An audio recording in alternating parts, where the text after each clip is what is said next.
Hey, over the last few weeks, we've actually been in this message series in the book of Proverbs, which are basically these words of wisdom that are brought to us by King Solomon in the ancient Near East. And King Solomon, as he's writing this book of Proverbs, what we've been talking about is how there's all these words of how to live a wise life. Now, we talked about how the word wisdom that's used in the book of Proverbs is this word chokmah, right? So go ahead and high five your neighbor and say, do you have chokmah? Can you do that real quick?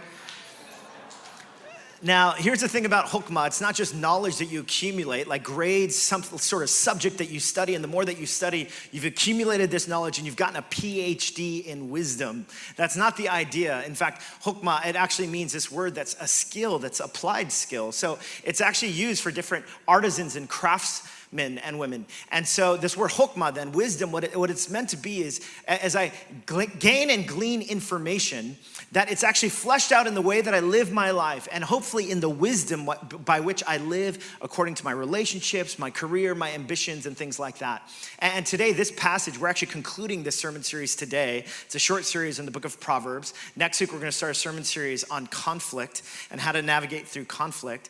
But this idea of wisdom, chokmah, it's presented in Proverbs chapter 8, and really there's all sorts of different kind of clues that are given in this chapter. And it's basically these three different questions. Number one is, who is wisdom for? Number two is, what is wisdom? And number three is, how do I find wisdom? And so in many ways, as we look at this passage, that's what we're gonna be exploring. Now first, this question of who is wisdom for? Now it starts out, look at how it starts in Proverbs chapter 8. Look at what it says. It says, does not wisdom call out? Now, this is what you're gonna see throughout the book of Proverbs, but here in this chapter, you see it immediately. You see that these different characteristics are given to wisdom in this way. It says, does not wisdom call out? If you have this, picture this image of someone who's shouting out, does not understanding raise her voice? Beside the gate leading into the city, at the entrance, she cries aloud. To you, O people, I call out. I raise my voice to all mankind. Now, here's the idea. Here's what basically is Solomon's talking about when he's talking about wisdom. Now, notice this idea that somehow wisdom is like a person. And this person is actually calling out at the gates. And notice it says it's calling out to all mankind. In other words, wisdom is here and it's on the street corner. Whether you're a Christian or you're not, whether you're young or you're old, whether you're from Babylon or whether you're from Israel, whether you're Republican or whether you're Democrat, whether you're from New York City or from New Jersey, wherever you're from, whatever your background might be, wisdom stands on the street corner and calls out at the gate, and it's for all mankind. Now, here's what's so stunning about this, right? Because immediately what Solomon is talking about this principle of what wisdom is that wisdom is actually something that's available to all people. It's available to everyone. It's not something that's exclusively just for the rich, the famous, the popular. Now, I realize some of us might be like, oh, that makes sense. Of course, we live in the United States of America that talks about the equality of all kinds of people. But the reality is, back in the ancient world, and in even like societies today, there was this gradation of the ways that people viewed who is blessed by God and who is not. And in many ways, in the ancient Near East, the way of wisdom, what people thought about, like the people who were truly blessed with a special insight, oh, that was for the rich. That was for the people who are of nobility and a higher class. That's who wisdom is for. And yet here Solomon is, and he's talking about this principle of wisdom. And he's saying, listen, if anyone wants wisdom, whatever your background is, however old you are, however young you are, if anyone wants wisdom, I just want you to know, wisdom is crying out on the street corner at the city gate. Wisdom is for all mankind. And so here's the reality that whatever your background, whatever you've walked in with today, maybe you're feeling pretty secure in kind of how you've walked in, how you're doing in your own field or industry or workplace or relationships, or you're someone, you've been kind of through the ringer. Maybe this summer has been a difficult one. Maybe you've been on this up and down roller coaster. Maybe you've been battling addiction. No matter where you are in your journey, maybe you're someone who's not religious at all, but you came just because you heard there's air conditioning in here and it's quite potent at times and that we offer granola bars from Costco. I don't know why you came. But nonetheless, here's the invitation. The invitation is that wisdom stands on the street corner and it calls out, and it's for all mankind, that anyone can come and get this kind of wisdom. Now, do you see how explosive and how different that is? Then the mentality that, oh, no, you guys see, like wisdom, it's only for these special people. It's only for these people that somehow have money and access to what's special. And here, Solomon is talking about this principle that, no, don't you see that wisdom is something that calls out. It's for all people. It's available to anyone who wants it. Now, I want you to know, like I mentioned, like, well, the United States of America, okay, we pride ourselves on equality and dignity and equal respect and things like that. I just want you to know, like, having grown up being a United States citizen, having been born to this country as an immigrant, for most of my life, I didn't feel like I was equal. I felt less than. In many ways, I felt like I was this perpetual foreigner growing up in Los Angeles, California. Like, as I was reflecting on this idea that wisdom is available to all, I used to think that there were levels and grades to people and kind of like who was blessed and who was not. Now, of course, in race-conscious America, there's so much of that that's around today, but there was definitely this belief in my mind that I was not part of that class.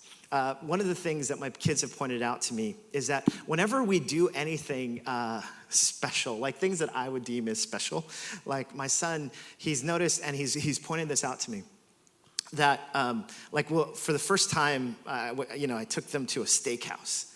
And I would say to them, guys, growing up, I never went to a steakhouse. Like this was like we just had McDonald's. And then there was this place called Sizzler. I don't know if you guys know what Sizzler is, where there was like this buffet at Sizzler. And we would do Sizzler once a year.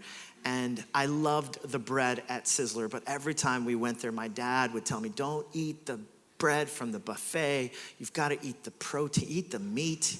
So don't come back with rice or bread. And so like things like that, my son's like, okay, Dad, I got it. But like there's these moments too, like it's not only that, like the first time that we're like doing things that I'm like, that's for privileged people. Like you don't understand. I grew up not privileged, and it's weird that I can't believe we're eating right now. I can't believe we get to eat this food right now. And don't order any rice or anything. Don't eat the bread, like that. This is kind of how I communicate. Or like the first time I went to a ball game, like again, I didn't go to many sporting events, even though I love sports. That was like but I remember we got gifted tickets to like the middle bowl area of like a baseball game. And I just remember being like, oh my goodness, the players, they look so close. Like this is like a legit field, and we're not way up in the and then I'd be like, hey, David, let me let you know this is my son. I'm like, I used to sit way up there ever. And I sat there because it was like some kid's birthday party, and they took like 20 of us, and I just remember sitting like way up there. But like, do you realize how good you have it? And so here's my son. He's like, okay, I got it, Dad. Do like, listen, just cool it, okay? I got it. You were poor or whatever, Like he keeps saying this, but I realized there's something internally that like I kind of grew up with this mentality. And the reason why I keep mentioning that to him is because I did. Even though the United States talks about like, oh yeah, everyone's created equal and things like I had a sense that I was less than.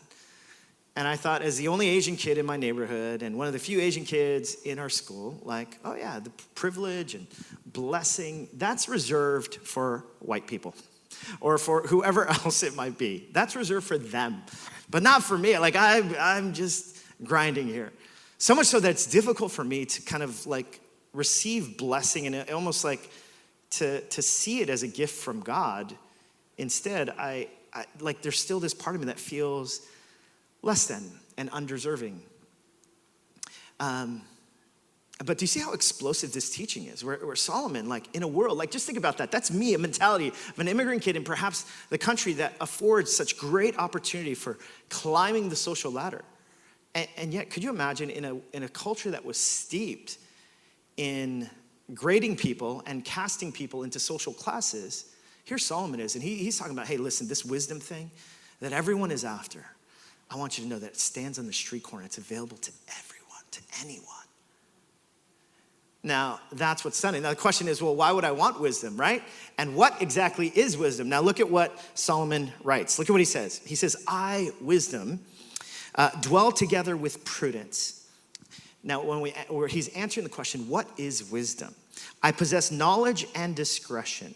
To fear the Lord is to hate evil. Remember, a couple weeks ago, we talked about how fearing the Lord, how there's this disposition. What wisdom is fearing the Lord or giving awe or reverence to the Lord. I hate pride and arrogance, evil behavior, and perverse speech. In other words, what he's saying is there's a certain way of goodness, of justice that wisdom does. Wisdom allows someone to flee from evil and to do what is right and good. Counsel and sound judgment are mine. I have insight. I have power. Now notice what he says. He says, by me, kings reign and rulers issue decrees that are just. This kind of goodness, it can inform even kings and those with wealth and power. By me, princes govern and nobles all who rule on earth. I love those who love me. A little arrogant there, wisdom. I'm not gonna lie. It's a little bit of an arrogant statement. I love those who love me, and those who seek me find me. With me are riches and honor. Now, isn't this interesting? Wisdom is speaking about all the kinds of blessings and beauty that wisdom allows one to attain. Somehow, wise wisdom is able to access things like riches and honor, enduring wealth and prosperity. My fruit is better than fine gold. What I yield surpasses choice silver. In other words, it's this description of a life that is bountiful, that is blessed. Now, some of you might be saying, oh my goodness, is he really gonna say this? Is he really gonna say that if you find this kind of wisdom that you'll be rich and you'll be blessed and things like that? Well, at the very least, what this passage is saying, because we know that the path of people who follow Jesus may be fraught with all sorts of suffering and difficulty in the rest of scriptures, but nonetheless, he's talking about a way of living that somehow has descriptors of richness and honor and being fruit that is better than gold. And now look what he says. I walk in the way of righteousness along the paths of justice, bestowing a rich inheritance on those who love me and making their treasuries full. In other words, here's what he's talking about with wisdom. He's saying basically, if you follow wisdom, if you can access this, and this wisdom is available to anyone, you just have to seek it. He says, if you do this, then there's a way about life that ends up working out in fruitfulness and richness and in honor. Now, some of us might chafe at that and be like, what do you mean? You're just telling me to be a good person and this. And well, here's what wisdom's saying. Wisdom's saying, if you follow the way of wisdom, it actually works. Now, here's another way of putting it. Alcoholics Anonymous, actually, which I mentioned from time to time. I'm a big fan of Alcoholics Anonymous, the posture of it. Alcoholics Anonymous, this movement that have helped people get sober in various different areas of their own lives and lead them on a path of fulfillment. One of the beautiful things about Alcoholics Anonymous is it was started right here in New York City, and it started from these Christian principles. And there's actually this phrase that is used often in AA, and it's this. It works if you work it. High five your neighbor and say, it works if you work it. Now, here's what it means, and here's what sponsors for Alcoholics Anonymous will say to other people. They'll say, oh, it works if you work it. Otherwise, it's just words on a page, right? But if you follow these 12 steps, if you acknowledge that you are powerless and you need to depend on a higher power, that you begin to take inventory of what's happening inside. Like if you live out these principles, it works if you work it. And the only way it works is when you start working it. In other words, I can be someone who writes down pages and sets all these goals on a sheet of paper, but if it just remains a sheet of paper, or just things that I say or claim to other people in cocktail parties as if I'm living according to this, well, that's just words on a paper. But it works if you work it. And here's what wisdom is saying here. Wisdom is essentially saying, listen, if you can seek this kind of wisdom, it actually works if you work it. Wisdom works if you work it. If you live according to these principles. It doesn't mean you'll become the richest person on earth or the most famous person or all these things. It just means that there's a pathway towards fulfillment if you begin to live according to what is wise. Wisdom works if you work it. Now, the reality is, again, most of us, whatever religious background you come from, or some of you might say, like, well, you're saying if I become a Christian, then all of a sudden my life will be in order. No, I'm not saying that at all. What I'm saying is that this is the principle of wisdom. Whatever background you're from, in fact, that if you live according to wisdom principles, if you live according to it, actually works. Living a life of forgiveness, forgiving one another, living a life of love, living a life of generosity, living a life of integrity. Now, all these words, you don't even have to be a Christian to be like, you know what? I actually think that that's a good way to live. Blaise Pascal in the 17th century, in Pensée, his reflections on faith, there's something called Pascal's wager, where he talks about how even faith itself, he says, listen, because the principles of it are actually leading us towards a good life, at the very least, if it's right, then guess what? You walked into living a great life. However, if you're wrong, well, or maybe you're wrong, but you actually still lived a good, upstanding kind of life. Now, whether people want to talk about the philosophical underpinnings of Pascal's wager and want to have arguments with that, at the end of the day, what he's saying is this idea of wisdom, the way of wisdom, the way of faith, it actually works if you work it. If you learn what it means to be someone who lives with integrity when it comes to your money, when it comes to your relationships, when it comes to sex, when it comes to all of these different things, wisdom works if you work it.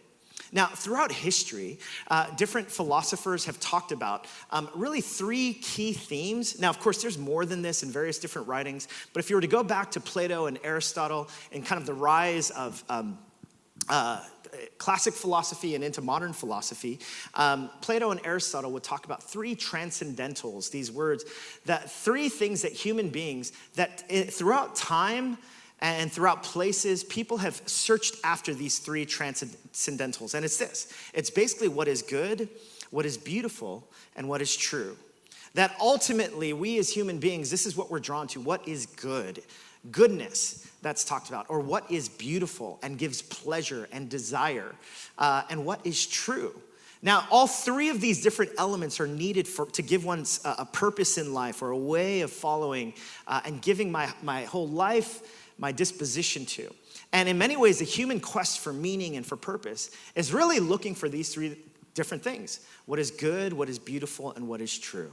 Now, here's what's so interesting about wisdom and the way that it's personified that Solomon is talking about. He's basically saying wisdom works if you work it, that if you're looking for what's good, if you're looking for justice and morality and goodness, if you're looking for what is beautiful, pleasure and richness and treasures, if you're looking for what is true and just, this is what he's talking about what wisdom is. See, what he's doing is he's tapping into the human heart and saying, like, wisdom works if you work it. If you're looking for what's good and beautiful and true, whatever your religious background or faith disposition might be, I want you to know that wisdom works if you work it. And what it means to live a life that's filled and taken by wisdom is to actually find a life of goodness, of beauty, and truthfulness. So how do we attain this kind of wisdom, though? I mean, this sounds pretty good. Yeah, that's what I want. I want to live a life of goodness. I want to live a life of beauty and being able to enjoy the pleasures of life. And I want to live a life that's true, not a lie. Well, how do we find it? Well, notice what Solomon writes about, as it begins to even personify even further. Look at how wisdom is talked about in Proverbs 8. It says, "The Lord brought me forth as the first of his works, before his deeds of old. I was formed long ages ago." Now wisdom is talking about wisdom. "I was formed long ages ago. At the very beginning when the world came to be, I am timeless. When there were no watery depths, I was given birth. When there were no springs overflowing with water, before the mountains were settled in place, before the hills, I was given birth. Before he made the world or its fields or any of the dust of the earth, I was there, wisdom was there, when he set the heavens in place, when he marked out the horizon on the face of the deep, when he established the clouds above and fixed securely the fountains of the deep, when he gave the sea its boundaries so the waters would not overstep his command, and when he marked out the foundations of the earth, then I was constantly at his side. I was filled with delight day after day, rejoicing always in his presence, rejoicing in his whole world and delighting in mankind. Now notice, this is Solomon writing about wisdom, speaking about wisdom and where wisdom has come from. Now, what's so amazing about this description, about how wisdom existed before creation, see, there's other passages that would allude, that sound so much like this passage in the book of Proverbs. Here's one of these passages in the New Testament, John chapter 1, verses 1 to 3, and then verse 14. It says, in the beginning was the Word, and the Word was with God, and the Word was God. He was with God in the beginning. Who's he? Is it wisdom? It says, through him all things were made. Without him nothing was made that has been made. And look at what it says. The Word became flesh and made his dwelling among us. Now, if you know anything about the scriptures, it's actually written over 1,500 years, and there's 66 books in the scriptures. There's the Old Testament and the New Testament. And there's thousands of years that actually, 400 years that kind of a time of silence between the Old Testament period and the New Testament period. But you know what's so stunning? Is that in the New Testament period, which is the books in the scriptures that were written when Jesus comes into the world, and it starts with the gospel accounts of Jesus coming into the world. In the New Testament scriptures, there's actually 3,000 to 4,000 different allusions to the Old Testament scriptures. And so here's what's John, the Gospel of John, which this passage comes from, is a passage about Jesus coming into the world. But you notice the language is awfully similar to the book of Proverbs. This idea that in the beginning was the Word was with God, and the Word was God. And he was with God in the beginning. Through him all things were made. This sounds a lot like wisdom in the book of Proverbs. Wait a minute, John, are you saying that Jesus is wisdom? Now, notice what Paul writes to the church in Colossae. Check this out. Colossians chapter 1, verses 15 to 20. Look at what it says. It says, the Son is the image of the invisible God. This is Paul writing about Jesus. He says, the firstborn over all creation, for in him all things were created, things in heaven and on earth, visible and invisible, whether thrones or powers or rulers or authorities. All things have been created through him and for him. He is before all things, and in him all things hold together, and he is the head of the body, the church. He is the beginning and the firstborn from among the dead, so that in everything he might have the supremacy. For God was pleased to have all his fullness dwell in him, and through him to reconcile to himself all things, whether things on earth or things in heaven, by making peace through his blood shed on the cross. Oh, snap. Is that another Easter egg? All these Easter eggs in these Marvel comics and these Marvel movies, these Easter eggs that are allusions. And here's basically what these passages are doing, whether it's in Colossians or in the book of John. See, the people of God, they saw the fulfillment of all these longings that were talked about in the Old Testament scriptures, including the longing for what true wisdom is, the longing for wisdom that's available to everyone, the longing for wisdom that is good and beautiful and true. See, Jesus comes on the scene, and what the people, the early Christian followers knew and understood was, if you're looking for wisdom, a wisdom that's accessible to all people, a wisdom that really fulfills what is good and beautiful and true, there's one person that you can find it in. His name is Jesus.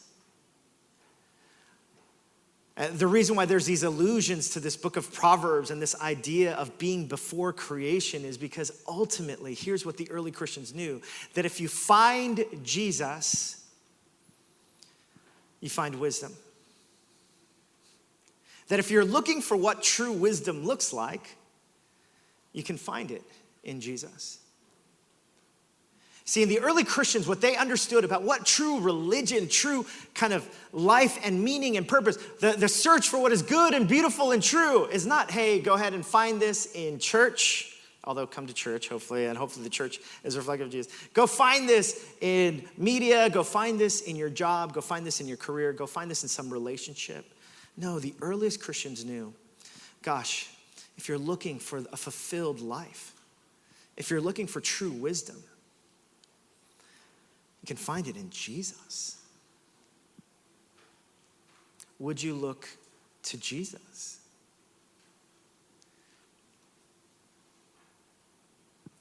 Wherever you are in your spiritual journey, maybe you've been searching for what is good and beautiful and true in all these different areas of your life and in mine. You've been looking for it through some sort of addiction that you can't seem to kick. You've been looking for it through some sort of career ambition and climbing the ladder, but you're increasingly kind of agitated because you realize that doesn't really satisfy you. You've been looking for it in the way that you parent and hopefully helicoptering over your parenting and thinking all my hopes and dreams are found in my child and how good and how successful they are. And see, the earliest Christians, what they found was, no. Like if you're looking for what is good and beautiful and true, the ultimate fulfillment in life, when you find Jesus, you actually find wisdom. Now, notice then how the Proverbs end. It says, now then, my children, listen to me. Blessed are those who keep my ways. Listen to my instruction and be wise. High five your neighbor, say, listen. Do not disregard it. Blessed are those who listen to me, watching daily at my doors, waiting at my doorway. For those who find me find life and receive favor from the Lord. But those who fail to find wisdom harm themselves. All who hate me love death. Now, if we can go back to this section in Proverbs where it says, blessed are those who listen to me, watching daily at my doors, waiting at my doorway. He's saying, will you look for wisdom at the doorway? Here's another Marvel Easter egg, everyone. Revelation chapter 3, verse 20. Here's Jesus talking to the church in Asia Minor. He says, here I am. I stand at the door and knock. If anyone hears my voice and opens the door, I will come in and eat with that person, and they with me. Here's Jesus basically saying, will you listen and will you open the door? I'm knocking. Here's Jesus, the personification of wisdom, basically knocking the door and saying, will you open the door?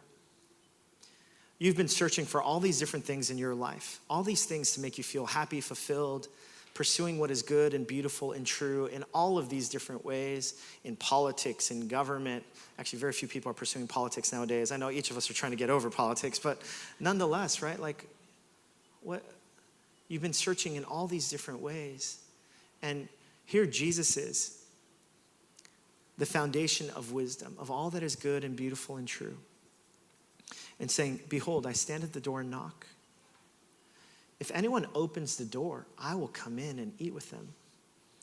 Here, wisdom is standing at the doorway, offering to be in relationship with you, to be part of your life, to help guide you where you feel like you need guidance today, to help fulfill you, to help give you rest where you need rest today.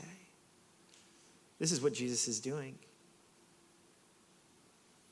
Now, the story of God and the story of the Christian message is that we believe in a God who has come into the world, not to force himself on you, but instead a God who stands at the door and knocks and says, everything that you've been longing for and looking for in this life, will you find it in me? Don't go chasing after all these things. Yes, ambition is good. Yes, making money is good. Yes, pursuing fame is good. Yes, all these things. But he says, will you find your greatest and deepest rest, contentment, fulfillment in me? I reference this painting from time to time, and in our Alpha course, we talk about this painting. It's a painting that was done by William Holman Hunt, an English painter in the early 19th, or late 19th century rather. Now, it's a picture of Jesus at the door knocking. It's his kind of reflection and interpretation of Jesus at the door knocking. I realize it's a little bit dark, but one of the images that he tries to get after here is, you notice there's shrubs and all sorts of stuff around this door. And the idea behind it is this door just isn't opened very often. In fact, all these weeds and shrubs have gotten in the way. And it's been a while since someone has opened the door. And yet there Jesus is. He just remains there and he's just knocking. Now, one of the things that's also been pointed out about this painting is that here's this door where Jesus is knocking, and there's no door handle on the outside. Why? Because the door handle is only on the inside. All Jesus does is just knock. Just waiting. The vines grow, the shrub and the weeds begin to get in the way. But there's Jesus just still knocking.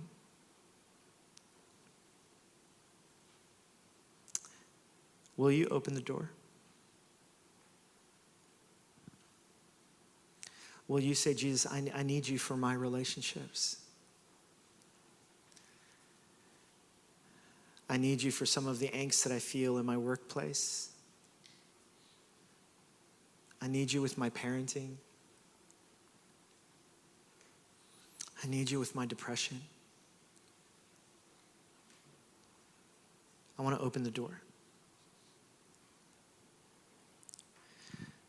Jesus is knocking.